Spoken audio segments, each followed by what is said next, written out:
Mañanas en Libertad, con Luis del Pino.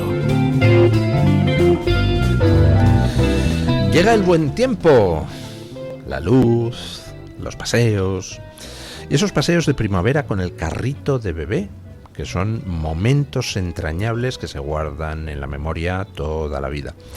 En Didados han creado colecciones pensadas para acompañar a los padres y a los abuelos en sus paseos con bebés.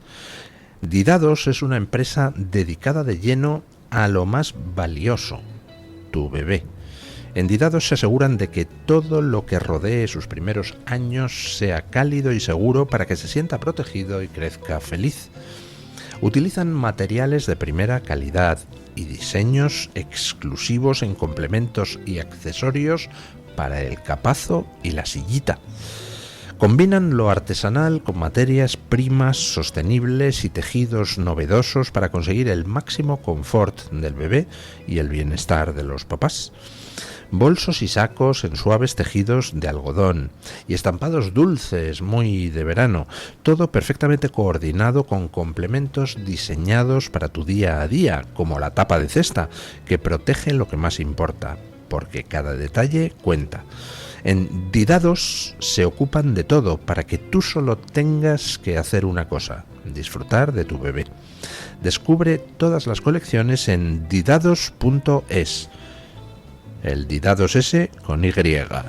Didados.es. También puedes ver sus productos en Instagram o en Facebook. Búscalos en @Didados con Y. Bueno, don Agustín Benito, ¿qué tal está usted? Buenos días, Luis, encantado de estar aquí con vosotros otro día. ¿Usted no hace chistes sobre el atentado de Trump? No hago chistes. No está usted a la moda de las grandes cadenas radiofónicas donde salen tertulianos en Onda Cero diciendo que están deseando que Trump se muera, pero bueno, de un infarto. Dices, pero qué especie de gente... Lo que demuestra, Luis, es que justifican la violencia política y están encantados con todos estos intentos de asesinato de Trump, porque demuestran su basura moral en estos medios, por cierto, algunos que van de moderaditos, ¿no? Porque una de las cadenas que han hecho estos comentarios creo que ha sido Onda Cero. Sí. Así que, bueno, también creo que en Radio Nacional de España hicieron un comunicado, un mensaje parecido. Así que eso demuestra su basura moral de esta gente que justifica esa violencia política que siempre viene del mismo lado. Porque... Es curioso, sí, es una cosa completamente asimétrica. O sea, casi en el 100% de las veces viene de la izquierda progre hacia el que no es progre, ¿no? Exacto. Ha pasado con estos intentos de asesinato a Trump, pero también vimos cómo se asesinó en Estados Unidos hace unos meses a Charlie Kirk, un activista patriota, defensor de la soberanía, defensor de la libertad, defensor de la vida, por cierto, del derecho a la vida desde la concepción hasta la muerte natural. Ha pasado en otros casos, el intento de asesinato, por ejemplo, con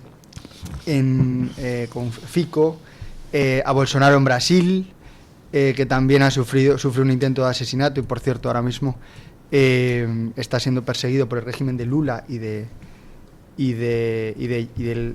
abogado de la Corte Suprema de Moraes, Alexander de Moraes.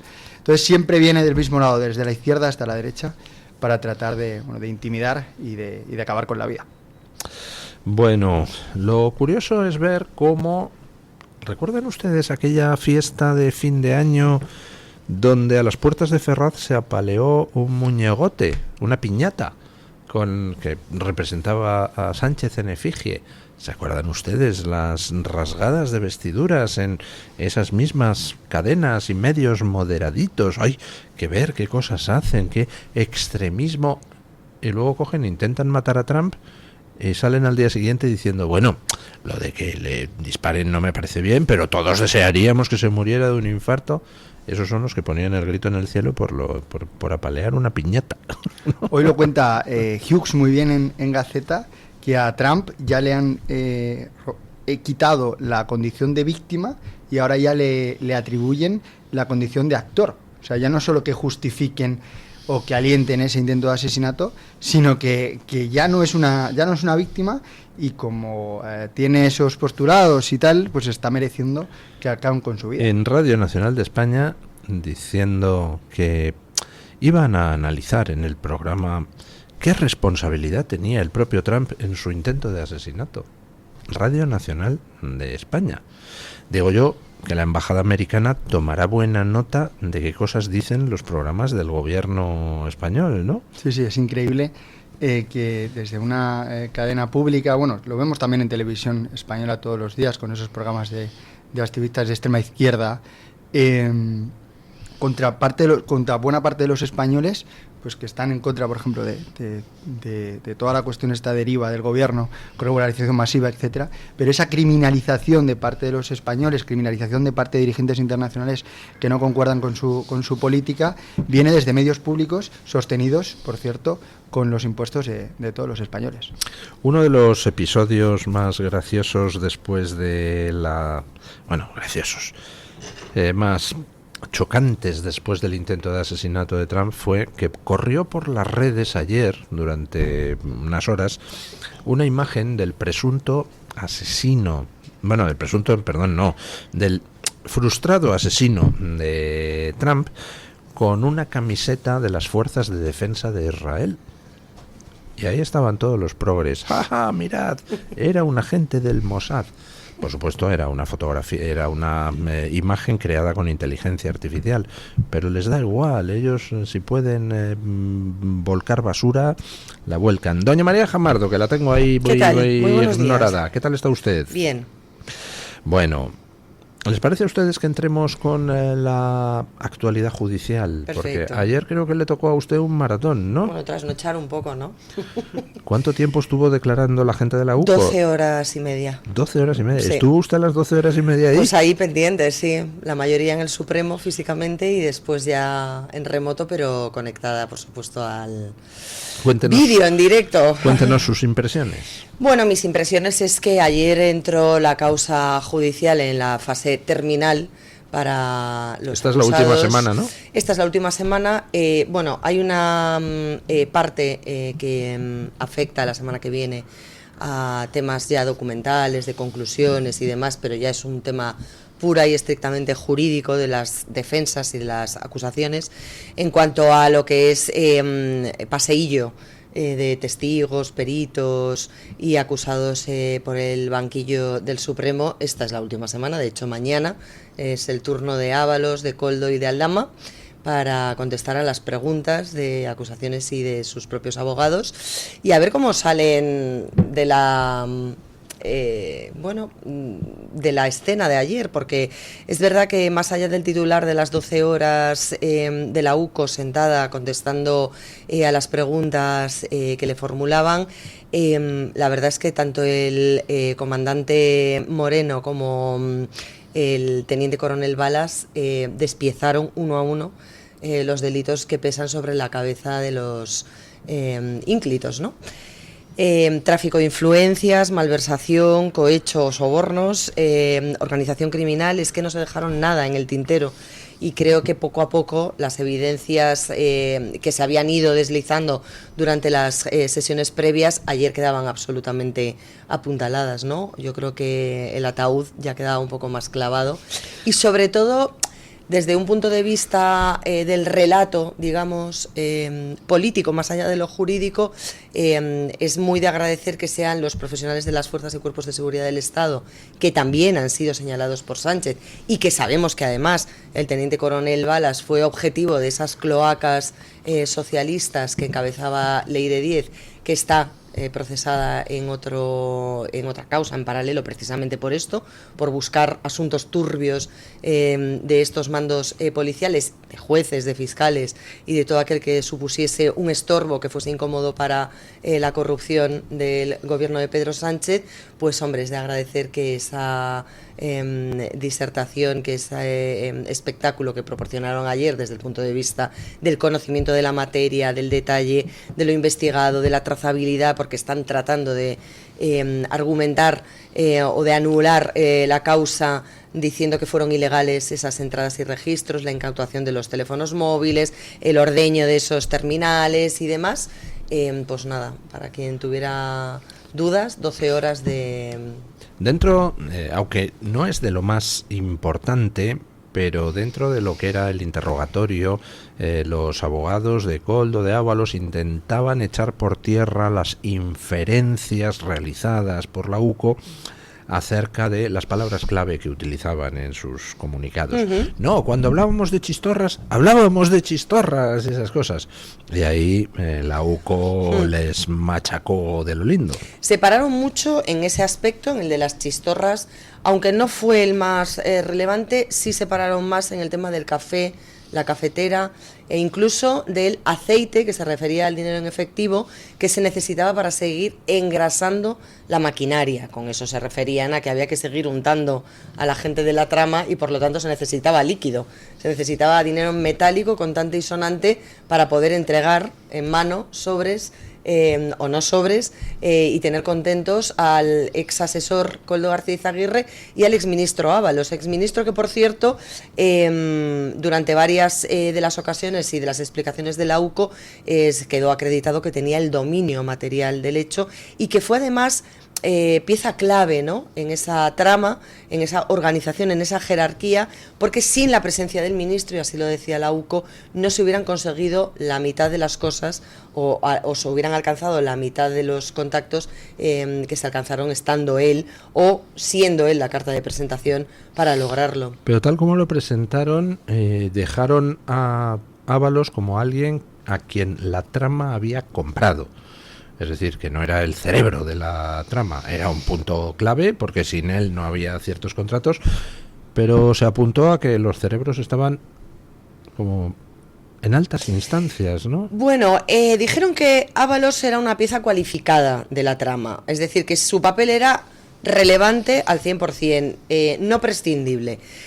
Por otra parte, es verdad que sugirieron que Aldama tenía un control sobre Ábalos y Koldo absoluto, es decir, lo que Aldama pedía se le daba, pero también que Ábalos, en contrapartida, cobraba lo que cobraba y su precio no era precisamente bajo. Barato. Recordaban ayer los agentes cómo Ábalos, que son cosas que se nos olvidan, pero están ahí en la investigación y en el sumario, estuvo durante 5 años sin sacar un céntimo de efectivo de sus cuentas bancarias. Un céntimo en efectivo. Entonces, el pobre no comía. Claro, no que es sospechoso gastos, ¿no?, para los agentes.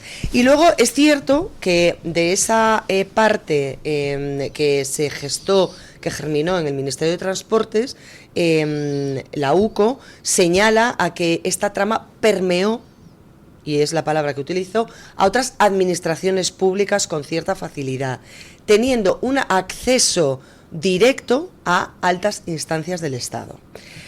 Y con esto refirieron 2 nombres que fueron los únicos que vieron la luz expresamente ayer durante la sesión, que fue Nadia Calviño, ministra de Economía en aquel momento, que se fue mencionada en varias ocasiones, no solo en una, en varios contextos, vinculada fundamentalmente al rescate de Air Europa y a esa influencia que se pudo generar por parte de Ábalos para agilizarlo y para asegurarlo, y 2, de Pedro Sánchez. El propio Pedro Sánchez afloraba en una de las conversaciones en las que, con motivo de la visita de Delcy Rodríguez a España, Ábalos informaba a Koldo o hablaba con Koldo sobre cómo, bueno, pues estaba organizando, orquestando aquella especie de tour que luego se vio frustrado cuando se dieron cuenta de que no podía pisar espacio Schengen y que iban a tener problemas, y le decía, bueno, al menos el jefe no me ha dicho que no. Entonces se refería a Pedro Sánchez, que se lo había comunicado, le había informado y que no le había dicho que no. Hay una cosa que me llama muchísimo la atención y es la ausencia de mensajes con Pedro Sánchez. Ya sé que el juez que lleva, me parece que es el caso de los hidrocarburos en la Audiencia Nacional, ordenó expresamente eliminar todos los mensajes con Pedro Sánchez, dado que no es investigado formalmente de momento en la causa, pero me supongo que en esos mensajes, que habrá mensajes de Pedro Sánchez con Ábalos, jugosos. Me gustaría llegar a conocerlos algún día, ¿no? Bueno, de hecho conocimos uno con respecto precisamente al viaje de Delcy, en el que Ábalos le decía algo así como que Delcy está en camino, o Delcy llega hoy, o algo así, y él contestó okay, vale, o vale, ok, sí, o bueno, o algo así. Era una afirmación, no afirmación, nada comprometedor, pero sí certificaba que Pedro Sánchez estaba al tanto de esa visita o de esa llegada, es decir, no era ajeno. También hay que entender, porque hay muchas cuestiones que se sembraron ayer por parte de las defensas en la sala de vistas, como es su trabajo y su labor para poder exculpar o atenuar al máximo posible las consecuencias de sus representados, como que no había mensajes expresos, ¿no? De, oye, enchúfame a esta en tal administración que tengo que tal, o bueno, pues que en contraprestación a la gestión que os he hecho para facilitaros lo de las licencias de hidrocarburos, me ponéis un pisito para Jessica y lo pagáis vosotros durante 2 años. Hombre, nadie espere que en una trama delictiva también sean tan tontos o tan torpes como para poner expresamente bastante torpes han sido, sí, por eso pero... lo digo, pero bueno, ya dejarlo ahí como, bueno, pues cuando nos pillen, que ya sea esto irrefutable, tampoco era con es lo de las esperar. cafeteras, cuando usaban lo de las cafeteras para hablar de móviles desechables, ¿no? Exacto. Y entonces hay un mensaje, me parece que es Ábalos, que dice, se me ha roto la cafetera, y pone una foto del móvil. Espera, tío.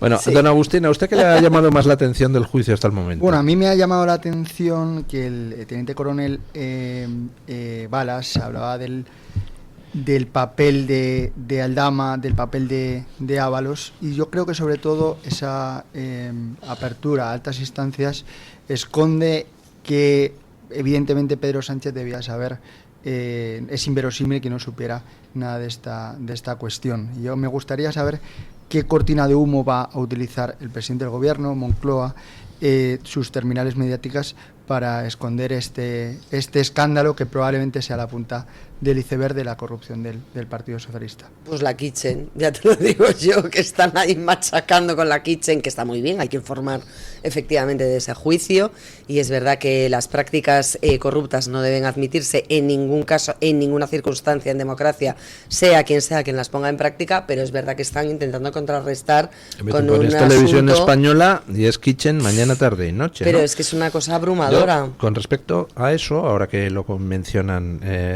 ustedes, aquí en el programa pues no he dedicado nada de tiempo a la Kitchen, y lo he hecho conscientemente, y no porque yo sea un fan del Partido Popular. Ya saben ustedes que yo precisamente soy bastante crítico con el Partido Popular, pero no me ha dado la gana dedicar ni un segundo a la Kitchen por un motivo: porque se está utilizando por parte de Pedro Sánchez la Kitchen como cortina de humo, y yo no contribuyo a las cortinas de humo de Pedro Sánchez. ¿La corrupción del PP está mal? Por supuesto que está mal, pero bueno, el PP pagó en su momento las consecuencias políticas del asunto. Ya Rajoy no es presidente del gobierno, le siguen paseando en el PP, no me explico por qué, y creo que es un error, pero ya no está. Eso es algo de hace muchísimo tiempo. La corrupción de la que hablamos de Sánchez es corrupción de hoy en día, y Pedro Sánchez sigue ahí aferrado a la Moncloa y no ha pagado ningún precio político. Por tanto, dedicar un segundo a la Kitchen, pues me parece quitarle un segundo a lo que se debe dedicar a tratar la corrupción que importa hoy. No, absolutamente. Y sobre todo cuando además ayer en sede judicial, en relación precisamente a los móviles incautados, a los dispositivos incautados durante el registro que se practicó en marzo de 2024 en esa operación del Orme que daba lugar a las investigaciones judiciales posteriores y a las distintas derivadas, los agentes confirmaban que la mayoría de los móviles o de los dispositivos que fueron interceptados siguen siendo analizados. No se ha terminado la labor. Primero porque hay varias piezas separadas que están abiertas, y segundo porque ellos efectivamente siguen extrayendo información, siguen extrayendo contenido, y de ahí pueden surgir cosas que a lo mejor hoy no conocemos y que podemos conocer mañana, y que pueden dar pie a otro tipo de pesquisas. Es que hablamos, me parece, creo recordar, 3 millones de mensajes así incautados. Es, sí. Entonces, claro, 3 millones es imposible, aunque tengan 30 tíos en la UCO dedicados a la tarea, es imposible leérselos absolutamente que no los tienen. Todos. Que no los tienen tampoco. No, 30 tíos, pues no. peor me lo pone usted. Entonces, ¿cómo se hace ese tipo de cosas? Pues meten todo el texto en un maquinón, en un ordenador, y entonces empiezan a buscar por fechas. A ver, ¿en qué fecha pasó esto? A ver, mensajes en esta fecha, pum, pero quedan muchísimas otras fechas. O por palabras clave. A ver, ¿dónde dice chistorra? Pues mira, mensajes, pero claro, eso te deja fuera pues una cantidad ingente de mensajes que luego poco a poco, a medida que vas consultando más palabras clave, más fechas, más no sé qué, o a medida que va progresando tu análisis exhaustivo, pues de repente pueden arrojar sorpresas y resulta que está implicado, pues yo qué sé, otro ministro que no sabíamos que hasta el momento tenía relación. Por ejemplo, me ha llamado mucho la atención el cómo Nadia Calviño ha salido a la palestra últimamente, que durante toda la instrucción del caso había salido indemne, ¿no? ¿A qué se ha debido eso de que de repente Nadia Calviño...? Bueno, ya había sobre la mesa con el rescate de Europa, ya había salido a colación esa reunión que tuvieron poco antes de que se inyectase o de que se aprobase oficialmente esa ayuda a la aerolínea, la reunión que habían tenido Ábalos, Nadia Calviño y Pedro Sánchez. Reunión desde la que Ábalos escribía a Koldo y Koldo a su vez escribía a Aldama para decirle pues que lo que no consiga este tío, bajo presión trabaja mejor, es un crack y todas estas cosas, y le iba reportando porque había nervios en el Europa y porque Javier Hidalgo pedía explicaciones. Es decir, sí había salido el nombre de Nadia Calviño y sí había tenido que ver con ese rescate, al menos en referencias indirectas, por cuanto además pues la SEPI estaba implicada en esa concesión del dinero público, ¿no? Bueno, a ver, ya sé que es muy pronto, pero ¿ustedes tienen claro que va a haber condenas?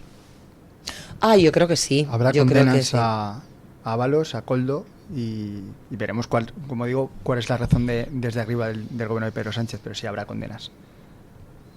¿Tú también lo crees? Vamos, yo no tengo ninguna duda al respecto. Yo después de ayer y del espectáculo de ayer de los agentes certificando y desmontando el binomio criminal concertado para delinquir de Ábalos y Koldo, tengo bastante claro que efectivamente hay hechos objetivos que han quedado totalmente acreditados dentro de los tipos por los que se procesó a Ábalos y a Koldo. Veremos si efectivamente la pena es tan elevada como pide la Fiscalía, que recordemos que son 24 años para Ábalos y 19 y medio para Koldo García Izaguirre, y veamos cómo quede el asunto de Aldama. Yo creo que no les van a condenar a 24 y 19 Probablemente años. no, pero habrá condenas. Entonces, démonos cuenta de que esta es la primera de las piezas. Ellos están en la causa de Santos Cerdán por los contratos de obra pública amañada, hay parte de los hidrocarburos que le toca, si hubo financiación irregular del Partido Socialista, Ábalos era el secretario de organización del Partido Socialista, es decir, tiene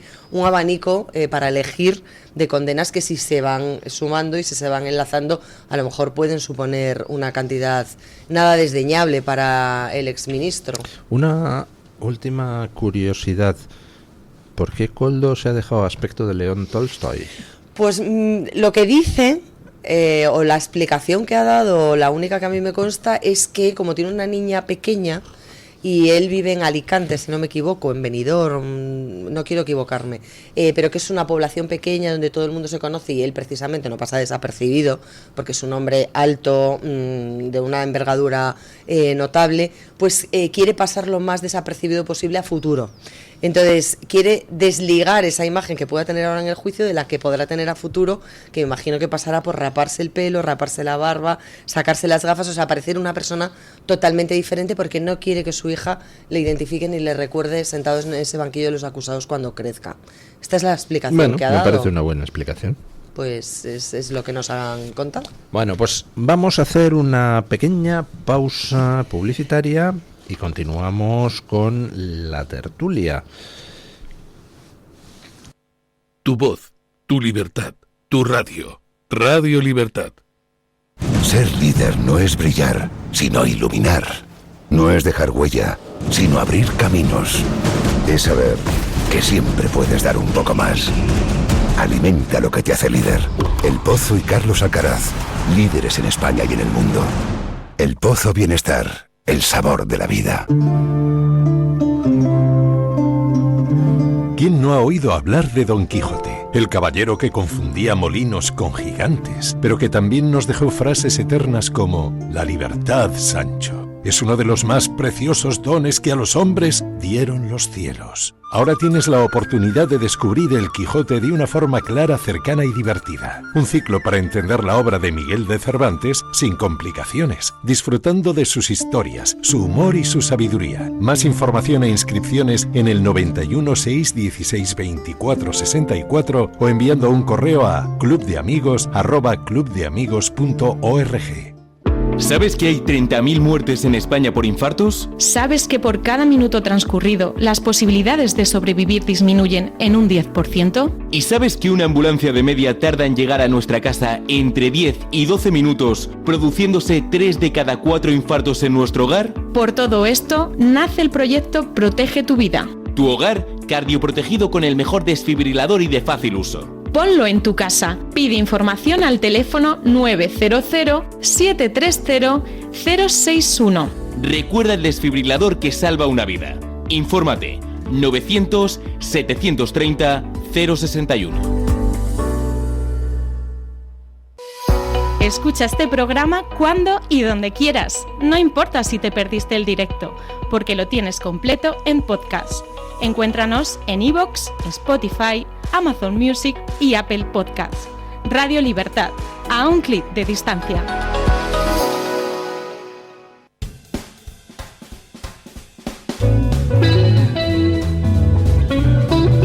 Mañanas en Libertad, con Luis del Pino. Bueno, cuando saltó esto de la polémica por la prioridad nacional, yo ya dije en estos micrófonos, vayan ustedes a la hemeroteca de ayer y del viernes, que era una polémica que en realidad, pues si alguien pensaba que le iba a hacer daño a Vox, es que están fuera de la realidad. Y dije en estos micrófonos que la inmensa mayoría de los españoles coincide en el tema de prioridad nacional y que por tanto se estaban equivocando quienes desde otros partidos intentaban poner eso en el centro del debate, porque realmente eso a quien beneficia es a Vox. Bueno, pues hoy el periódico ABC se descuelga con una noticia con el siguiente titular, después de todo el ruido de estos días. El PP mantiene la prioridad nacional tras revelar una encuesta interna que el votante del PSOE avala el concepto de prioridad nacional. Es que, de verdad, yo lo comentaba en las noticias, estoy preocupado porque no me explico cómo es posible que haga falta contratar una encuesta pudiendo saberlo simplemente saliendo a la calle o hablando con tus agrupaciones locales en toda España. Si los políticos de cada ayuntamiento hablan con los vecinos y escuchan sus quejas, todo eso no lo transmiten hacia arriba, ¿no? Es que al final, Luis, la prioridad nacional es un concepto de sentido común que aplican todas las familias españolas y no españolas en su día a día, en sus casas, y es que tú no das el pan al vecino si no tienes pan para tu hijo. Es decir, primero priorizas a tu hijo y luego ya se lo darás a tu vecino. Yo creo que es un concepto que ha introducido Vox en los gobiernos, tanto en Extremadura como en Aragón, donde en el acuerdo ha incluido plazos de cumplimiento, garantías, para que no ocurra como la otra vez cuando el PP traicionó en la cuestión de la acogida de los menas, traicionó ese acuerdo, y es algo que puede escandalizar a ciertos medios de comunicación controlados por el gobierno, que puede escandalizar a ciertos partidos, pero que, como digo, es algo es prioritario y es sentido común. Es decir, tú no puedes, si no hay familias que no están atendidas, que las listas de dependencia han subido en el último año, por cierto, esas listas de dependencia las lidera Andalucía con el gobierno de Moreno Bonilla. Si no puedes, hay problemas en la educación, la sanidad está absolutamente colapsada y solamente hace falta pasarse por los centros de salud para comprobarlo, pues no puedes priorizar al que viene de fuera por delante de los españoles. ¿Usted qué le parece esto? Yo me supongo que el Partido Popular, hombre, alguna idea tendría antes de firmar los pactos, ¿no?, con Vox, y que se los han firmado porque saben que la mayor parte de su electorado, el del Partido Popular, apoya ese tipo de cosas. No se van a rasgar las vestiduras porque el PP acuerde con Vox eso, ¿no? No sé, es que veo algo de artificial en todo este debate de la prioridad nacional, porque creo que es una de las cosas donde más unanimidad hay entre los españoles de a pie. Bueno, y además creo que es bastante transversal, además empieza además a aflorar esa falta de complejo de mucha gente que tradicionalmente y actualmente se siente de izquierdas o tiene una sensibilidad política más afín a la izquierda o a las ideas de izquierda, pero que eso no pasa por renunciar al sentido común. Y creo que esa bolsa de votante moderado del centro izquierda, que antes daba los vuelcos de las mayorías absolutas en las elecciones generales y que ahora ya no garantiza en ningún caso, desde la entrada de Vox en el tablero de juego, esas mayorías absolutas, lo que sí está demostrando es que hay muchísima gente que era votante de izquierdas, en feudos tradicionalmente de izquierdas, que se han ido o que han basculado y que han optado por votar determinadas políticas que creen que son imprescindibles. Y entonces aquí entra la cobertura de las necesidades básicas, yo creo. Y hemos llegado a un punto en el que la ideología ha alcanzado tales cotas de absurdo que ha olvidado lo básico, ha olvidado el día a día, ha olvidado la cesta de la compra, ha olvidado llegar a fin de mes, ha olvidado que los jóvenes nos incorporen al mercado laboral y tengamos el mayor paro de toda la OCDE dentro del ámbito juvenil, que cada vez haya trabajos más precarizados, porque es verdad que nos dicen que aumenta el empleo, pero lo que se ha hecho es fraccionar ese empleo. Es decir, que tengas contratos temporales o contratos a media jornada y que encadenes 2 o 3 trabajos distintos para llegar a acumular en el mes lo que antes recibías. Es decir, eso no es creación de puestos de trabajo, es dividir lo que ya estaba, ¿no? Sí, pero entonces, al tío que tiene 2 trabajos le cuentan 2 veces. Y claro, dicen, tenemos récord de por eso afiliaciones. por eso lo digo, que ahí está el maquillaje y está la trampa, pero la realidad no es que se haya duplicado el trabajo. El único trabajo que ha creado Pedro Sánchez desde que llegó a la Moncloa es trabajo o empleo público, que por lo tanto detrae recursos de los trabajadores que estamos en el sector privado y que cotizamos como autónomos o como... empleo público y número de asesores. No, por supuesto, pero empleados públicos, funcionarios, ¿no? O sea, interinos, toda esta gente que se ha incrementado en la bolsa, que detrae recursos, ¿no?, al Estado. Entonces yo me pregunto, porque esto es una evidencia, nos vendieron que la inmigración llegaba para pagarnos las pensiones. Y sin embargo tenemos ya cerca, yo creo que sobre 10 millones de inmigrantes en nuestro país, y aquí seguimos hablando y debatiendo sobre aumentar la edad de jubilación. Entonces no nos están pagando las pensiones.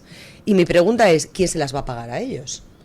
Porque si estos señores no contribuyen... Los siguientes 100 millones que traigamos, ¿no? Es que esto es la pescadilla que se muerde la cola. Es decir, regularicemos ahora y admitamos el debate falaz de Pedro Sánchez y compremos el discurso buenista de la humanidad y de esta gente que está aquí. Si está trabajando en B esta gente que está aquí, ¿quién nos garantiza que vaya a pasar a A? Si no es un empresario vinculado a un contrato de trabajo el que reclama su regularización, por ejemplo.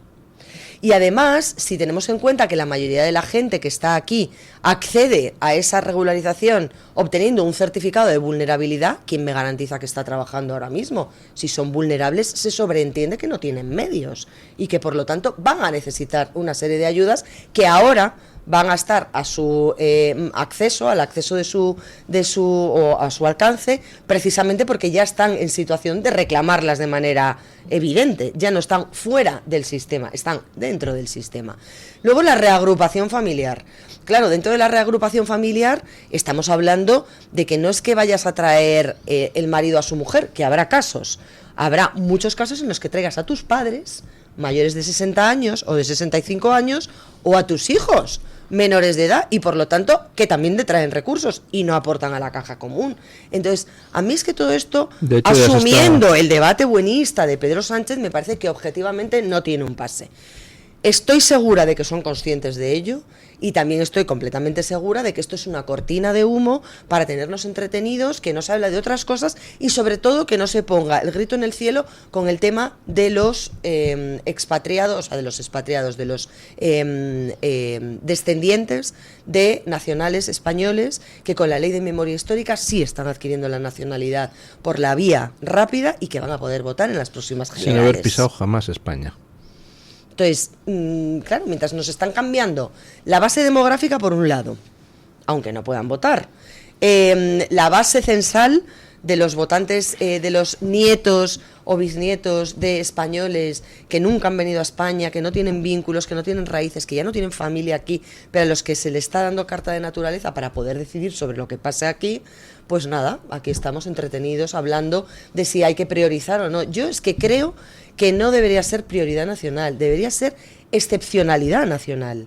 Es decir, que solo o exclusividad nacional, mejor dicho, que solo se priorice a los nacionales que lo son de origen, por nacimiento o por descendencia directa. Sus padres son españoles, los dos, y evidentemente, nazcan donde nazcan, tienen derecho a tener esa nacionalidad española, y fin. Porque cuando tú viajas fuera de la Unión Europea, y hablo porque en Londres yo he estado 2 años viviendo, iba con un trabajador de una empresa, de una gran empresa española que se trasladaba allí a trabajar, acreditando, por supuesto, visado que tiene que pagar el empleador al gobierno británico para garantizar que efectivamente es un trabajador que necesita incorporar al sistema porque presta un servicio o un trabajo que no puede prestar ningún trabajador nacional. Es decir, es una forma de desincentivar. Si usted encuentra a alguien aquí que lo haga, contrate a este que le va a salir más barato. Entonces, ya con un visado que además es temporal, que tienes que justificar que tienes domicilio, fuente de ingresos, unos ingresos mínimos, un contrato estable, es decir, un mínimo, y estamos hablando dentro de la Unión Europea. No imaginemos si nos vamos a Turquía, a Marruecos, o yo me lo planteaba, si yo viajo a Marruecos con un menor de edad y lo suelto en la puerta de una comisaría y me voy en un avión, ¿qué pasaría? Uh-huh. Estoy segura de que desde luego allí no se quedaría viviendo a costa del Estado marroquí sin que nadie buscase a sus padres. Son casos que se están dando en España, padres marroquíes que traen a sus hijos, les dejan y se van a Francia o se van a otro país para que el Estado asuma los gastos de estos menores. Yo creo que decías bien, María, que la prioridad nacional es una cuestión transversal, y es que es transversal porque al final todos los españoles, sean de izquierdas, sean de derechas, medio pensionistas, pues van a la sanidad y ven que a su abuela le dan una cita para dentro de un año, van al supermercado y ven que la cesta de la compra, con lo que antes pagaban con 60 euros, ahora tienen que pagar el doble. Tienen que recibir una ayuda a maternidad, como pasa en la Comunidad de Madrid, o ayuda a la vivienda, y la mayoría de los beneficiados tienen nombre o apellidos extranjeros. Entonces, por eso la prioridad nacional es una cuestión que es absolutamente transversal y que une tanto a votantes del PSOE, del PP, de Vox, de Sumar en toda España. Bueno, pues me supongo que después de esta encuesta y de que el PP decida que sigue adelante con el tema de la prioridad nacional, porque hasta los votantes del PSOE la apoyan, pues hombre, en algunos medios de comunicación supuestamente moderados se cortarán un poquito y cambiarán de tema, porque me parece que han quedado un tanto retratados como gente que vive ajena a la realidad del país. Bueno, hablando un poco de política española, también hoy se cuenta en los medios que Mañueco ha retrasado el pacto con Vox en Castilla y León hasta después de la campaña andaluza, para que no interfiera con las elecciones y no influya en ellas. Yo ya he comentado esta mañana en las noticias que a mí pues me parece legítimo. O sea, hay gente que dice, no, pero ¿por qué se retrasan cosas por las campañas? Bueno, normal. Cuando tú haces algo tienes que ver cuál es el impacto electoral, y a mí me parece legítimo que se retrase. Lo que no sé es si es necesario, en el sentido de que ya después de firmados los pactos de Extremadura y Aragón, ¿qué sentido tiene, perdónenme ustedes la expresión, hacerse el estrecho en Castilla y León cuando ya ha quedado demostrado en otros 2 lugares que existe, si no amor, al menos sexo entre ambas formaciones políticas? Yo ¿no? lo que creo es que, y lo que me llama la atención, es que Mañueco ahora no quiera, digamos, cerrar el acuerdo con Vox hasta después de las andaluzas, cuando tanto los medios, terminales mediáticas afines al Partido Popular se han pasado semanas criticando que Vox no quería llegar a un acuerdo tanto en Aragón como en Extremadura, que deberían priorizar los problemas de tanto de los extremeños como de los aragoneses por encima de cálculos políticos, etcétera, cuando lo que verdaderamente estaba haciendo es tratar de llegar a un acuerdo con garantías y plazos y punto por punto. Entonces me llama la atención que Mañueco lo retrase hasta después de Andalucía. Querrán que esos acuerdos con Vox pueden ser utilizados por Pedro Sánchez, por su candidata en Andalucía, María Jesús Montero, y que puede perjudicar al PP ese mensaje de Pedro Sánchez contra Vox y ese llamamiento al supuesto miedo, que ya no engaña a nadie, que no tiene ningún efecto electoral y político práctico. ¿Usted cree que tiene efecto las críticas de Sánchez a los pactos PP-Vox? ¿Usted cree que arrastran un solo voto? Pero vamos, en absoluto. Yo creo que no. Yo creo que el Partido Socialista está buscando ahora entre la basura, rebuscando ahí entre los restos de los votos que puedan captar, y de hecho me consta que han movilizado a sus delegaciones, a sus territoriales en Andalucía, para ir casi puerta a puerta con listas en la mano, pidiendo el voto o reclamando lo suyo a aquellos que forman parte del aparato. ¿Recuerdas cuando colocamos a tu cuñado? Exacto. Ese es el ámbito en el que se está moviendo ahora mismo el Partido Socialista, que tiene un problema importante y que tiene movimientos tectónicos, aunque no se estén prestando demasiada atención internamente, de manera que el momento que Pedro Sánchez caiga habrá una serie de estructuras que estén ya dispuestas o preparadas para asumir las riendas, ¿no? Y esto más allá de candidatos y de nombres propios. Yo creo que hay movimientos tectónicos, hemos hablado de la comida de los 60 hace unos meses, acordémonos de aquellos socialistas y demás, pero más allá de eso hay run y hay movimientos en el Partido Socialista, y la Federación Andaluza, con Susana Díaz en cabeza, quedaba muy mal parada en los vídeos que hemos conocido en los últimos días también, porque quizás ella, precisamente en ese ansia por boicotear y por obstaculizar la llegada al poder de Eduardo Madina, que era el candidato que tenía más posibilidades aparentemente en aquel momento de hacerse o de alzarse con la Secretaría General del Partido Socialista, pues confió en una persona que era sensiblemente peor y más despreciable de lo que hubiera sido su rival directo, que era Madina, ¿no? Fue una irresponsabilidad mayúscula, y no se dieron cuenta de que estaban engendrando lo que se ha confirmado después, un monstruo que está muy bien si se lo comen y se lo guisan ellos, pero es que nos lo estamos comiendo y nos lo estamos guisando todos los españoles, con un país que cada vez está en peores datos, estadísticas, rankings, situación y demás, y polarización. Ya excluidos de la reunión de ministros de Economía del G20 por primera vez en 20 años. Vamos, y no pintamos nada en las cuestiones que tienen que ver con la guerra en Irán, no pintamos nada absolutamente en la estrategia de la OTAN, de la que ya se habla abiertamente que nos van a expulsar, sino expulsar, orillar, o lo que viene a ser una declaración de intenciones de que no pintamos nada en el ámbito internacional. Y yo creo que de verdad PP y Vox tienen los mandatos claros de las urnas, tampoco hace falta hacerse demasiado, ¿no?, trampas al solitario. Uno tiene la mayoría de los votos y la mayoría de los escaños, y el otro tiene que apoyar o integrarse o formar pactos de coalición para conformar gobierno, que luego se enfada la gente cuando hago mis análisis, o unos u otros. O sea, que se entiendan como quieran, que lleguen a los acuerdos que quieran, que Vox decida si quiere entrar con consejerías y vicepresidencias o no, si firman 10 o 20 puntos. O sea, a mí todo me parece bien. todo lo que sea que la derecha pacte para echar a este señor de la Moncloa me parece bien. Entonces, no creo que Mañueco lo haya retrasado por un complejo o por una afectación de lo que pueda decir Sánchez, sino más bien porque no creo que quiera, en campaña dura, restar protagonismo, ¿no?, a lo que es el posiblemente foco le haya dicho de Juanma Moreno, oye, dando un déjamelo respiro. para... Sí. Hemos cerrado 2, ya hay tranquilidad porque ya se ve que vamos a llegar a ¿Acuerdos? acuerdos. Tú vas a ser el siguiente, esto es evidente, pero bueno, ahora estamos en otra cosa, no quitemos el foco, ¿no?, de Andalucía y dejadme que haga el trabajo, la campaña con tranquilidad y después ya volvemos manos a la obra. Bueno, no les cabe a ustedes ninguna duda de que habrá acuerdo en Castilla y León. Hombre, por supuesto.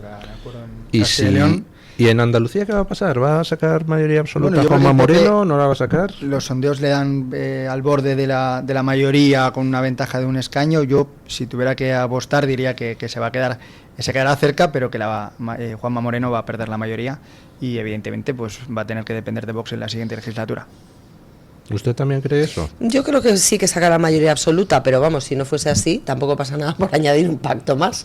PB Vox, ningún problema. A mí, insisto, me parece estupendo, me parece que cada una de las formaciones aporta lo que aporta y que efectivamente el Partido Popular está cosechando los triunfos electorales sin parangón y sin discusión, y que Vox ha crecido exponencialmente en muchos de los feudos tradicionalmente socialistas, precisamente porque el votante del Partido Socialista acepta cuestiones tan básicas y tan necesarias como la prioridad nacional, y que es evidente que cuando dos se entienden se enriquece al final la propuesta para el ciudadano y hay mucho más espectro de votante y de elector representado, ¿no?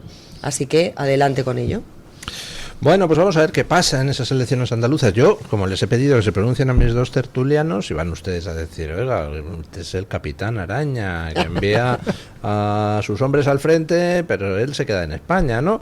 Pues no, yo también me pronuncio. Yo creo que va a sacar mayoría absoluta Juanma Moreno, y creo que las encuestas que están dando, que está al borde, que no se sabe, en realidad es preparar el terreno para que si luego saca más la mayoría absoluta, es decir, un gran exitazo, incluso aunque pierda algún escaño con respecto a las elecciones anteriores. Y segundo, también pues mantener la tensión de sus electores. Si les dices, nada, la mayoría absoluta está ya, a mí ya me parece lograda, que hay que ir a votar como si no hubiera un mañana, porque es la única opción, además, con independencia del número después del resultado y del escrutinio y demás, que nos encanta después a los periodistas para hacer los análisis pertinentes, pero creo que es la forma de protestar que tenemos los ciudadanos, así que creo que hay que ir a votar, votar y votar. Y que sería al final encadenar otra derrota más de Pedro Sánchez, que lleva unas cuantas desde las elecciones. Yo creo que el resultado de Andalucía va a ser PSOE baja, bajará más o menos, pero baja. Vox subirá más o menos, pero sube. El PP revalida mayoría absoluta, incluso aunque pierda algún escañito con respecto a las elecciones anteriores, si es que lo pierde, que tampoco lo tengo yo tan claro.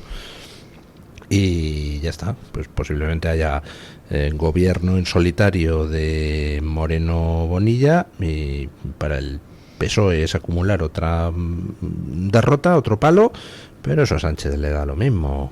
Y también una cuestión, es un palo electoral, pero al final es un respaldo porque Juanma Moreno, tal y como ha demostrado en estos años en Andalucía, mantendrá todas las políticas socialistas si tiene esa mayoría absoluta. Es decir, el Pacto Verde, el acuerdo con Mercosur, los centros de menas, la inmigración masiva. Si Juanma Moreno tiene revalida esa mayoría, seguirá en Andalucía.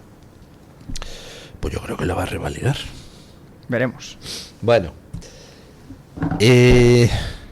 ¿Quieren ustedes que retomemos un poquito el asunto de las bromas sobre Trump y la acogida del atentado contra Trump?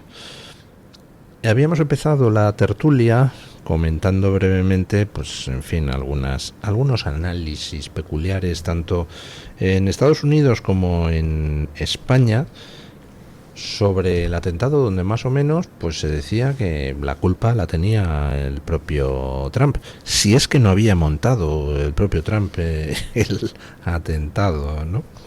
¿Creen ustedes que habría que hacer algo? Y se lo pregunto a mis dos tertulianos, para mejorar la salud mental en un cierto segmento de la población que parece que ha enloquecido completamente, porque hace falta estar un poco para allá para defender el uso de la violencia.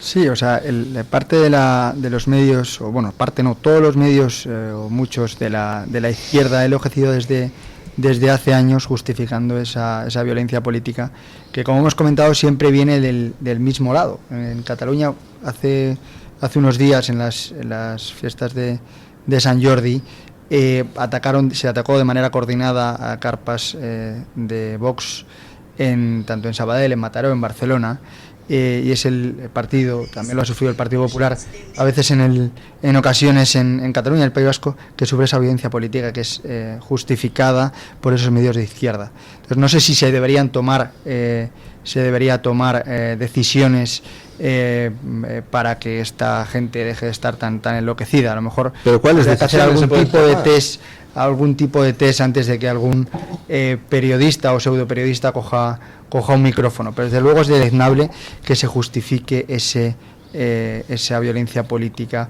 contra el presidente de Estados Unidos, elegido por los estadounidenses de manera absolutamente abrumadora hace casi 2 años.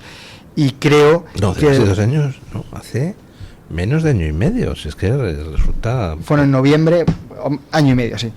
Entonces es absolutamente lamentable que se justifique ese intento, ese magnicidio, mientras esos mismos medios son los que blanquean a los terroristas de Hamás, blanquean a los ayatolás que han matado a miles de iraníes durante semanas en Irán. Y esto es vergonzoso. ¿Por qué le odian tanto a Trump? ¿Qué cree usted que les molesta más a los progres de todos los colores? Bueno, primero que gobierna por y para los electores a los que se comprometió gobernar. Segundo, porque las políticas ponen a los progres frente al espejo. Y tercero, porque no tiene ningún tipo de complejo defendiendo las ideas en las que cree y utilizando en muchas ocasiones los mecanismos que son poco ortodoxos en las formas en ocasiones, pero que son muy eficaces en el fondo, saliéndose con la suya y demostrando con datos, con evidencia y con hechos que la realidad se impone frente a la ideología, ¿no? Y creo que eso los pone a bailar y los pone a rabiar. A mí me parece fenomenal, tengo que discrepar, que cada uno se retrate como lo que es, y los antidemócratas que se retraten como antidemócratas, así los tenemos identificados, es mucho mejor. Porque claro, la cosa es que las sociedades no pueden vivir sin una serie de convenciones, hombre, evidentemente, que son de mero sentido común y que no pueden quedar reflejadas en las leyes. Por ejemplo, yo no puedo ir por la calle diciéndole a la gente: oiga, qué gordo está usted, qué fea es usted, señora, qué cara de imbécil tiene usted, querido. Yo no puedo, aunque lo piense. ¿Y no es ilegal? Yo podría hacerlo. Totalmente. ¿Pero por qué no se hace? Pues hombre, porque que si no acabamos todos a palos, ¿no? Y claro, también me podrían decir a mí: pues usted es gordo, feo y además tiene cara de imbécil. El hecho es que no nos estamos dando cuenta de que esto recibe un mecanismo de autocorrección propio, ¿no? Y autógeno, y yo creo que en eso estamos ahora mismo. Es decir, ha llegado a tal punto el desvarío de una parte de la izquierda que es capaz de defender lo mismo y lo contrario dependiendo de quién y no de qué. Esto ya lo hemos vivido con el derecho penal de autor y con algunos delitos que dependiendo quién los cometiese eran reprochables o no, o eran más o menos graves o no, y no importaba el hecho en sí mismo, sino quién cometiese ese hecho. Y dependiendo de qué ideología, en qué segmento o qué persona de sexo, incluso masculino o femenino, lo cometiese, pues tenía más o menos pena, o tiene más o menos pena, ¿no? Lo que Guadalupe Sánchez, mi querida Guadalupe, llama populismo punitivo, ¿no? Que es voy a castigar, pero no voy a castigar la el hecho que está mal, voy a castigar a quien yo creo que tengo que castigar para dar ejemplo y escarmentar a un segmento determinado que no me conviene o que me resulta incómodo. Bueno, se está dando esa corrección y yo creo que la propia sociedad, precisamente porque son convenciones sociales que no tienen por qué estar castigadas en ningún código más allá que el de la educación y el del respeto y el de la convivencia y demás, pues se está volviendo precisamente a esas raíces, y yo creo que las generaciones que vienen detrás pasan olímpicamente de este tipo de discursos que ya no hacen ningún favor a las formaciones políticas que tratan de amortizarlos. Bueno, ¿usted qué cree que les ha dolido más al mundo progre? ¿El tema del transgenerismo? ¿El tema de cancelar las subvenciones a todo tipo de chiringuitos? ¿El tema de cortar la inmigración ilegal a Estados Unidos?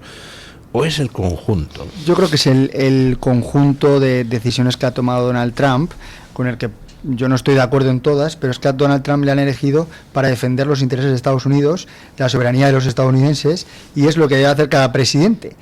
Evidentemente, Javier Milei defiende el acuerdo con Mercosur, y a mí no me gusta el acuerdo con Mercosur porque creo que es perjudicial para el campo y para la industria. Y a Donald Trump lo que creo que no le gusta, bueno, primero que va de frente a tomar las decisiones que prometió en campaña, en algunos casos con mayor o menor acierto, y esa defensa de la civilización occidental de Trump, o esa defensa de la soberanía, de la seguridad en Estados Unidos, creo que es lo que más les irrita. Bueno, pausa publicitaria y nos vamos a hablar de la Casa Real. Ayer conocimos el currículum de los estudios que va a seguir la futura reina. Ahora vamos con ello. Pausa y a ello. Tu voz, tu libertad, tu radio. Radio Libertad. Ser líder no es brillar, sino iluminar. No es dejar huella, sino abrir caminos. Es saber que siempre puedes dar un poco más. Alimenta lo que te hace líder. El Pozo y Carlos Alcaraz, líderes en España y en el mundo.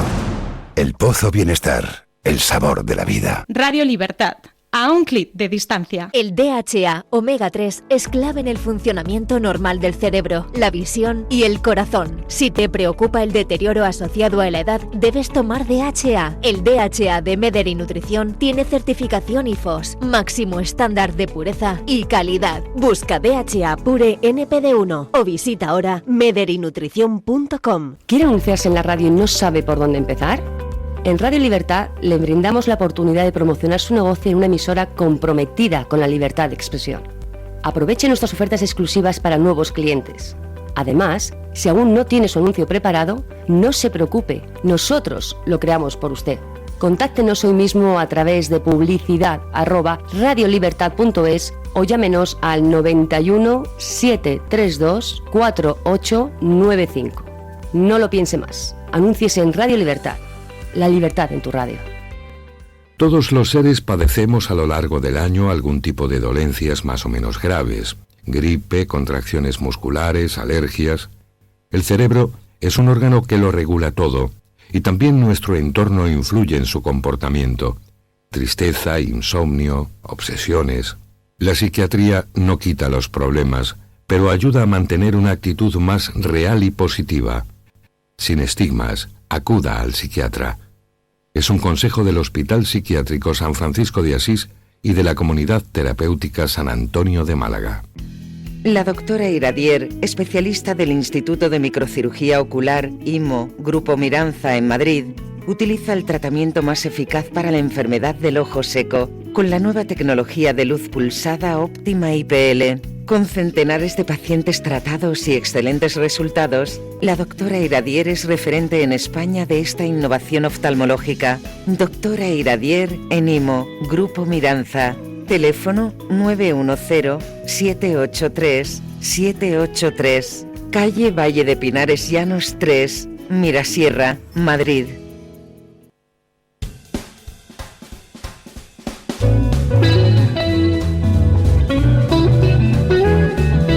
Mañanas en Libertad, con Luis del Pino.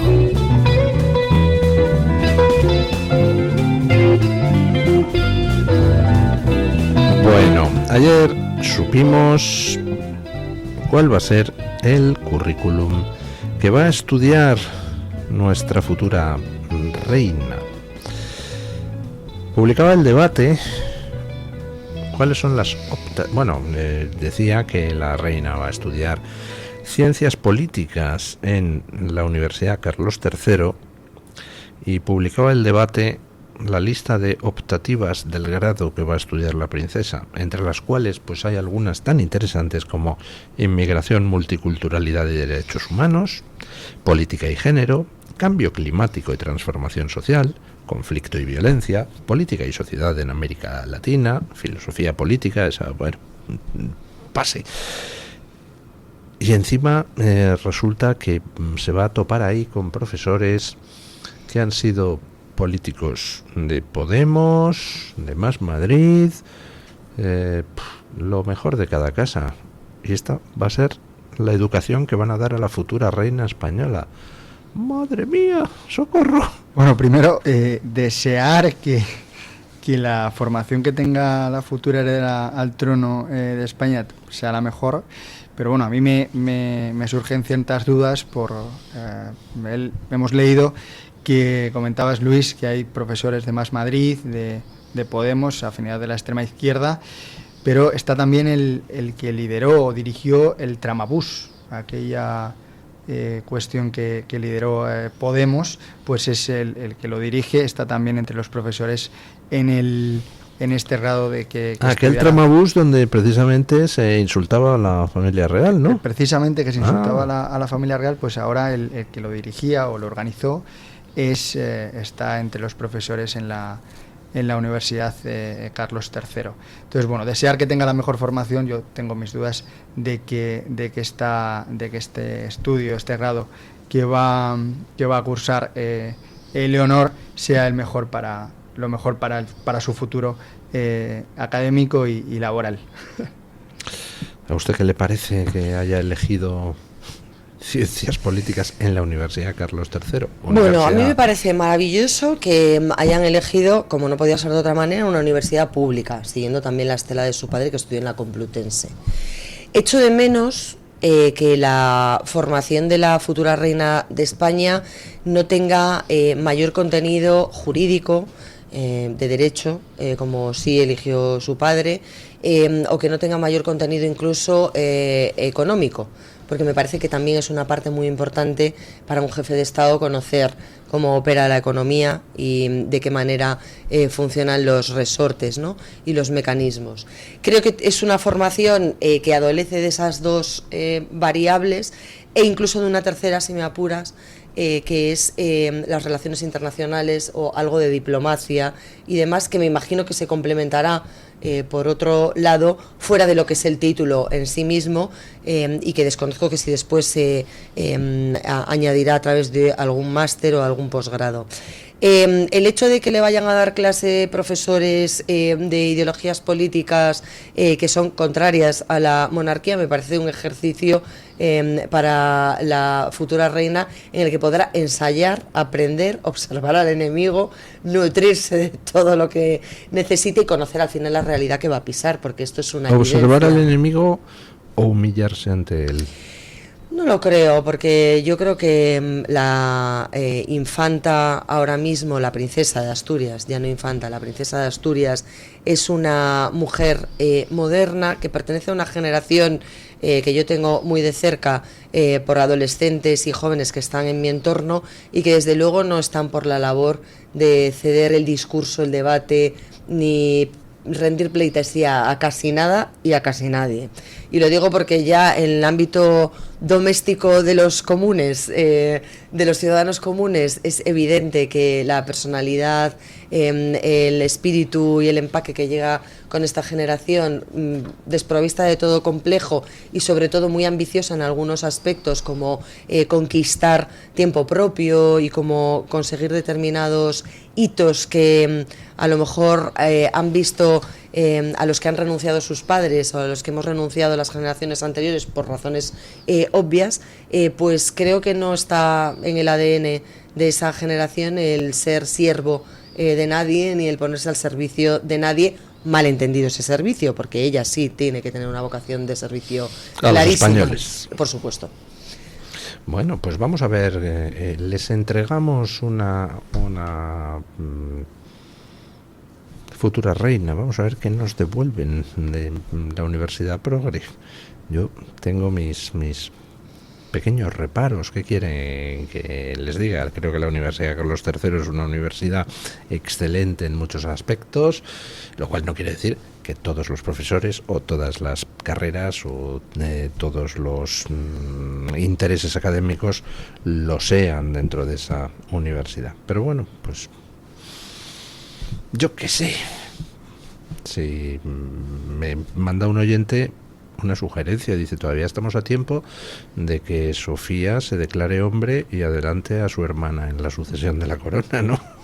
Sofía está recibiendo una formación similar, lo que pasa que ella añadió la parte de relaciones internacionales a esa carrera, a ese grado, y es verdad que también está, bueno, ella empezó la universidad antes que su hermana, aunque es menor, porque efectivamente la princesa heredera ha estado formándose en el ámbito militar. Y eso también que va de suyo, ¿no? Porque ya lo lleva puesto, y el ámbito militar aporta muchas cosas que son fascinantes y maravillosas para la conformación de la personalidad, ¿no?, de los ciudadanos y de los jóvenes.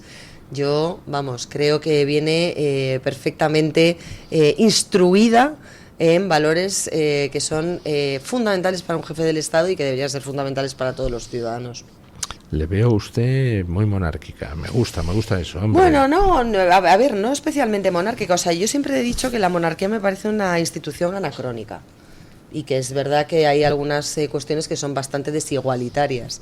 Aquí hemos tenido la fortuna, por el momento, de que las hijas de los actuales reyes sean dos mujeres y por lo tanto no haya habido problema con el tema de la sucesión a favor del varón, que sigue sin reformar en nuestro país, pero podemos encontrárnoslo. A futuro, en algún momento habrá que abrir ese melón, por ejemplo, ¿no?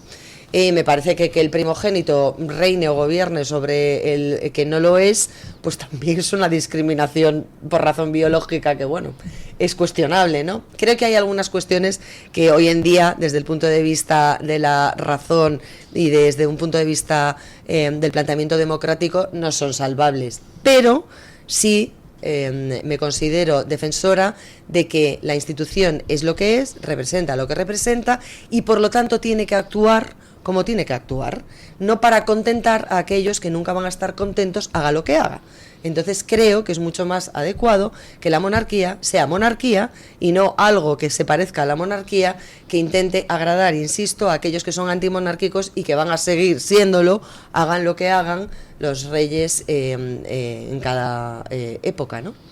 Sí, porque en el momento en que a la monarquía la despojas de determinadas cosas, pues pasa a ser ni chicha ni limonada, ¿no? ¿Y para qué la quieres? Claro, si son iguales que todos, si están a la altura del pueblo, si son ciudadano Felipe, como le llamaba, ¿no?, el señor Garzón y Pablo Iglesias al hoy rey Felipe VI, si todo vale, pues entonces al final no aporta nada diferente de lo que podría aportar otra jefatura del Estado. Y yo creo, honestamente, teniendo en cuenta los antecedentes, que en España la jefatura del Estado sigue siendo, junto con el Poder Judicial y junto con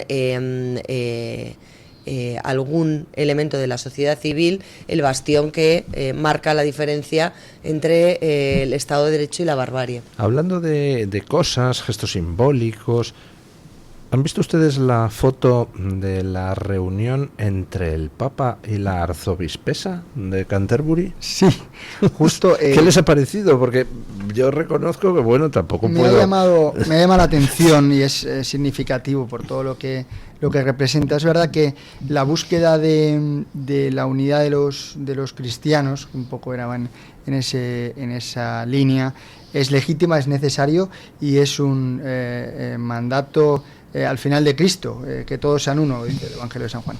Entonces, creo que ese ha sido muy llamativo en esa fotografía, pero yo de esta semana de las cuestiones del Papa y del Vaticano me quedo con una cosa que es una cuestión importante ahora, que está la cuestión de la memoria histórica, y es que el Papa ha reconocido el martirio de 50 catalanes asesinados en 1976 en Cataluña. Entonces, más allá de esa imagen, que es verdad que es llamativa y un poco intrigante, pues bueno, nos quedamos con esa decisión del Vaticano.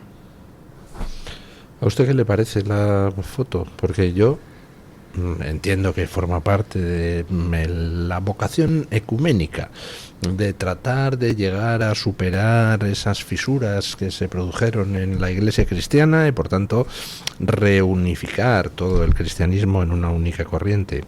Pero claro, cuando lanzas esa especie de invitación a la aproximación a alguien que es una arzobispesa, entonces en esa iglesia futura unificada, ¿habrá arzobispesas o no las habrá? Porque una de las dos partes tendrá que renunciar a algo que considera un principio irrenunciable, ¿no? Esperemos que no. Bueno, yo creo que es compatible que sigan coexistiendo, pero luchando contra enemigos comunes, que es de lo que se trata, ¿no? Ahora mismo.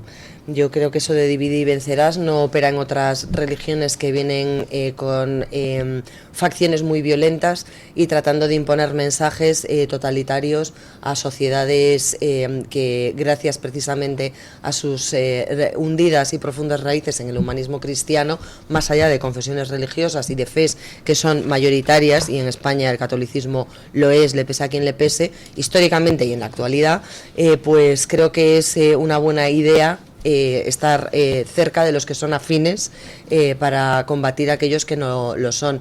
Yo estuve en Canterbury hace no mucho y es verdad que en Reino Unido es muy habitual ver a mujeres oficiando actos religiosos, porque efectivamente, incluso casadas, es decir, o sea, recuerdo haber estado en algún evento en Navidades y demás en los que la responsable del oficio se reunía después para hablar con todos los que habíamos acudido y su mujer estaba allí. Pues bueno, quiero decir, a mí me choca, evidentemente, pero lo respeto igual que respeto y que exijo que se respete aquello en lo que yo creo, ¿no? Yo creo que vamos a hacer una libre encuesta algún día de estos sobre ¿debería haber arzobispesas o no en la Iglesia Católica? Es que estamos como en el debate de ¿y debería haber mujeres en el ejército o no? Es que como categoría, yo es que me niego a lo de las categorías. Creo que si hay una mujer que quiere entrar en el ejército porque es vocacional, o una mujer que quiere, pero tampoco los curas son monjas, es decir, o sea, no hay hombres monjas. Entonces esa pugna histórica, ¿no?, por intentar ser lo mismo que el resto. Hay monjes, como que no hay hombres pero monjas. Monjes que son sacerdotes, que son curas al efecto de estatus religioso, que no tienen el mismo papel, ¿no? Y creo que cada uno tiene el papel que tiene, que tampoco hay que estar compitiendo constantemente por ser igual que el otro, ¿no? Tampoco creo que haya nada malo, ¿no? No lo sé, yo no me afecta mucho el tema. Ustedes, sí, son ustedes practicantes, católicos sí, practicantes, sí, ambos. sí. Por tanto, a ustedes dos sí les afecta más. Por eso quería saber su opinión. Bueno, yo espero que no, aunque ahora mismo con la deriva en general, pues no se puede descartar nada, pero yo espero que todo sea como está, que es el mandato de Cristo, una iglesia universal, y que todo sea como hasta ahora. Bueno, pues ya veremos cómo evoluciona. Yo reconozco que, viendo las cosas desde fuera, me ha chocado la imagen del Papa y la arzobispesa, los dos ahí, o como quiera que se diga. Bueno, hay una noticia que a mí me ha resultado particularmente desagradable cuando la he visto, y que enlaza con algo que hemos estado comentando antes, que es el tema de la prioridad nacional.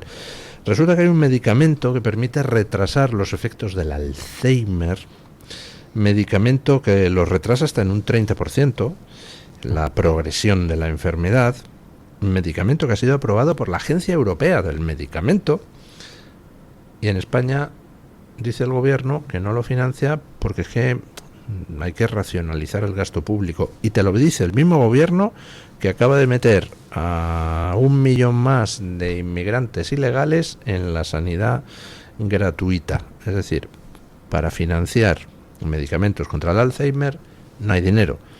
Para meter el 1 millón de usuarios adicionales, para eso resulta que sí. Curioso, ¿no? Yo es que no salgo de mi asombro, no sé qué quiere que comente a esta, no sé, absoluta barbaridad que justifica más y más cada vez esa exclusividad nacional que deberíamos exigir los españoles para los que somos españoles de nacimiento y origen y para los inmigrantes legales que lleguen a nuestro país. Que yo exijo para ellos que estén en las mejores condiciones, en las mismas oportunidades y con el mismo trato que cualquier ciudadano que está residiendo, trabajando y aportando a la caja común. Lo que no puede ser es que esto sea una especie de cementerio de inmigrantes ilegales que viven presos de las mafias, que se aíslan en guetos y que nunca se integran porque al final están condenados a una precariedad social, cultural, idiomática incluso, porque algunos desconocen el idioma y porque no tienen acceso precisamente por su situación de ilegales a puestos de trabajo con los que deberían llegar ya bajo el brazo a nuestro país. Es que se puede hacer perfectamente. Si hay tantos puestos de trabajo que cubrir que no quieren los españoles, es tan fácil como desde origen reclamar a esos trabajadores que puedan venir de donde sea a nuestro país a prestar esos servicios profesionales. Bienvenidos. Lo que demuestra es lo poco o nada que importa al gobierno de Pedro Sánchez los problemas de los españoles y que no tiene en cuenta que los recursos son absolutamente finitos y esos recursos los destina a cuestiones ideológicas, a cuestiones políticas que nada tienen que ver con esas dificultades que sufren cada día. Y es una muestra más de que no le interesa el interés general para financiar ese medicamento, sino sus cuestiones personales y partidistas. Doña Carmen Carbonell, ¿ha preguntado usted a los oyentes su opinión? Yo he formulado la pregunta a través de las redes sociales, don Luis. Ya saben ustedes que nosotros lanzamos lo que llamamos la libre encuesta para que ustedes libremente respondan a la pregunta que lanzábamos esta mañana. Hoy concretamente le estábamos preguntando por Donald Trump y en particular, ¿cómo ha variado su opinión sobre el presidente de Estados Unidos desde que llegó a la Casa Blanca? Hablamos de este segundo mandato. ¿Ha mejorado? ¿Ha empeorado? ¿No ha variado? Y luego mi respuesta favorita, ¿quién es Donald Trump? Que esa es la respuesta. Ese señor del que usted me habla. Exacto, ese señor del que usted me habla. De punto, te punto. No sé si hay alguien en el mundo que no sabe quién es Donald Trump. El caso es que hay un 2% de los encuestados que apuesta por esa opción, don Luis. Siempre está la respuesta... 2%. La respuesta troll con su porcentaje correspondiente.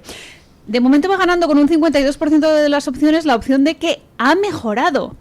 La segunda opción más votada, la de que no ha variado, con el 36% de los votos. No ha variado en el sentido de que quizás la gente pensaba que era muy mala, muy buena, en fin, ahí no nos metemos. Hay un 10% que dice que ha empeorado. Voy con comentarios. En Twitter, Simanares dice que ha mejorado porque está haciendo retroceder a los enemigos de Occidente. Incluso hace que Pedro Pancho se vea aún más malo. Yo lo de Pedro Pancho no lo había escuchado mucho lo de Perro Sánchez, pero me gusta mucho, Simanares, esto de Pedro Pancho, que también se corresponde bastante con el perfil que tenemos nosotros ahora mismo en el gobierno. Rogelio Flores en Twitter dice que desde que se postuló por primera vez para presidente, ya sabía que sería quien Occidente necesita para acabar con la era woke. O sea que 2 comentarios, por así decirlo, a favor, positivos para Donald Trump. Alguien que se hace llamar Heráclito Fournier, no Heraclio, Heráclito, dice en Twitter que Trump ha dado un balón de oxígeno a la izquierda con su intervención en Irán por presión de Israel. Este es un comentario, por así decirlo, un poco negativo para la opinión de Donald Trump. Y termino, don Luis, con las publicaciones de YouTube. Una reflexión que leo allí es de Francisco López Talavera, que dice: la cuestión no es Trump. Nadie interroga por la causa y se empeña en el síntoma. Trump, en realidad, es un outsider de la política. Lo que pasa es que es un outsider rico y ha sido muy astuto. Trump existe porque actualmente en el sistema político occidental hay una crisis de liderazgo y gente como Trump se aprovecha. Lo mismo pasa en Argentina con Milei o en El Salvador con Bukele. Pues hemos preguntado cómo ha variado su opinión Se ha mejorado. Desde que ha llegado a la Casa Exacto. Blanca, ¿verdad? Se ha mejorado, pues empeorado. ahora vamos a ver cómo ha variado la opinión de la audiencia desde la vez anterior que preguntamos esto, porque preguntamos esto en julio de 2025, es decir, cuando solo llevaba 6 meses en la Casa Blanca, y en aquel entonces nos decían que había mejorado su opinión de Trump en esos primeros 6 meses un 34% de los oyentes. Ahora ha mejorado la opinión de Trump para un 52% de los oyentes. Había empeorado en aquel entonces para un 18%. Ahora ¿Solo un 10? Solo un 10%. Y un 45% decía que no había variado. Ahora es un ahora 36%. Es solo un 36%.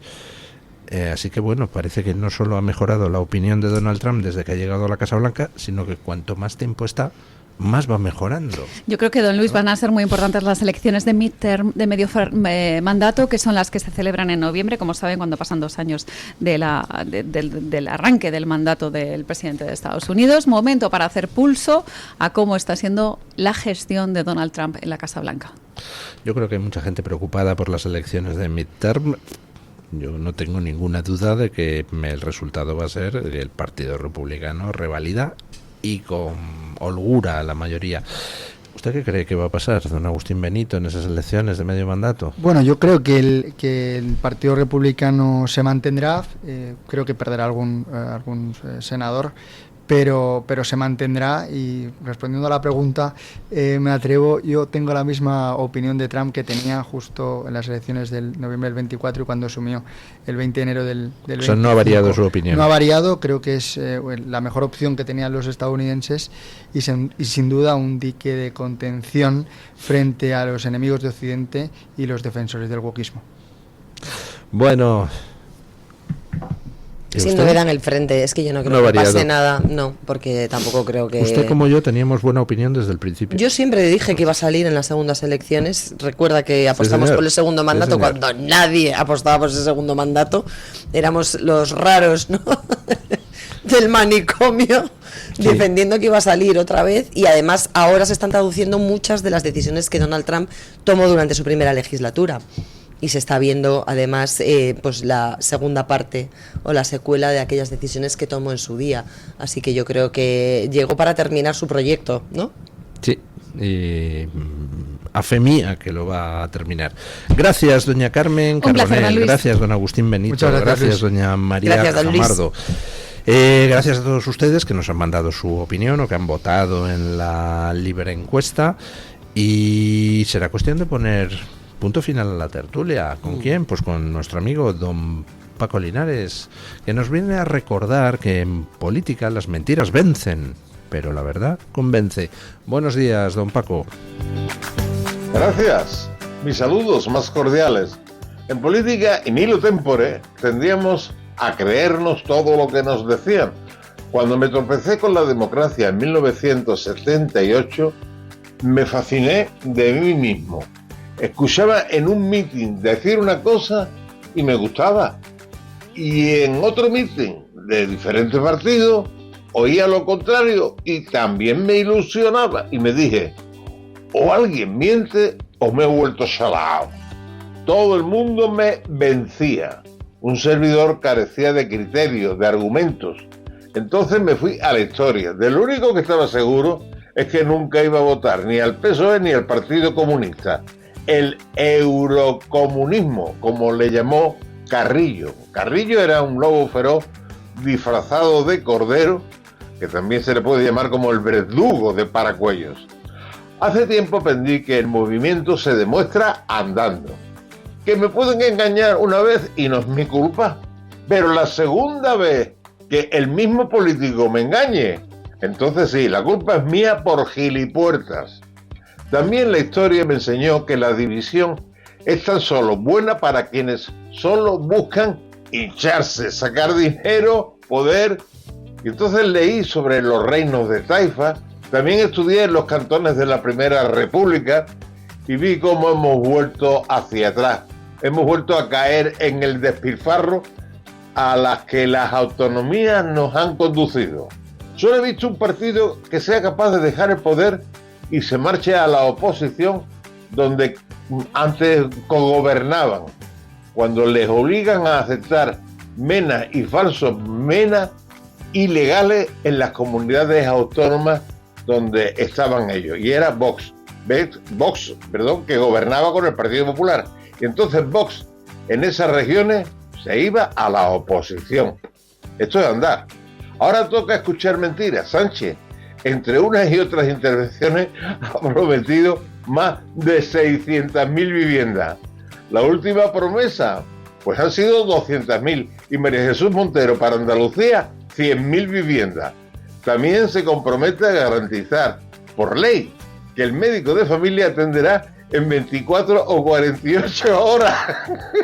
Bueno, perdón, después de deteriorar la sanidad, aplastarnos impuestos y hacerse la víctima pretendiendo desvincularse de los rescates a Air Europa y a Plus Ultra. Y dice algo así como, ay, pobrecilla de mí, me investigan porque soy candidato del PSOE en Andalucía. ¿Todavía hay alguien que la pueda creer? Sí, a los vencidos, pero no a los convencidos, que por sus obras la hemos conocido. Mañana más y mejor. Punto final.